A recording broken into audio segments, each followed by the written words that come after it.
జరుగుతుందంటే మీకున్న ప్రాబ్లంని చూసి తెలుసుకొని ఇదే మీకున్న సమస్య అని చెప్పాలి. దాని గురించి మీకు వివరంగా చెప్పాలంటే శాస్త్రం అవపోసన పట్టినవాడై ఉండాలి. అలాగే ఈ ప్రశ్నా జాతకం కూడా తెలిసిన వాడై ఉండాలి. ఈ ప్రశ్నా జాతకము అలాగే ప్లానిటరీ పొజిషన్, ఈ గ్రహ సంచారం అది ఉంటుంది కదా, ఈ రెండింటిని కలిపి క్షుణ్ణంగా పరిశీలించినట్లయితే తప్పకుండా 100% మీ జీవితంలో ఒక్కొక్క రోజు ఏం జరుగుతుందో ఏంటో తప్పకుండా చెప్పగలం.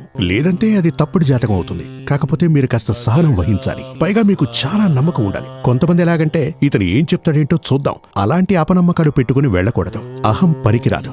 భగవంతుడా, నా జీవితంలో మంచో చెడు ఏం జరుగుతుందో ఏంటో అది నాకు ఇక్కడే తెలియాలి అని దైవ ప్రార్థన చేసుకుంటూ వెళ్లి జ్యోతిష్కుణ్ణి కలవాలి. ఏంటంటే ఈ శాస్త్రానికంటే ఇది కూడా ఓ లెక్కతోటి చేస్తారు. ఇప్పుడు కొంతమంది దేవుడు చుట్టూ ఊగుతారు, మీరు చూసుంటారుగా, పోనుకొంత ఊగిపోతూ ఉంటారు. అలాంటివి చెప్తూ ఉంటారు. అవి శాస్త్రానికి రిలేటెడ్ కాదు. అది ఒక రకం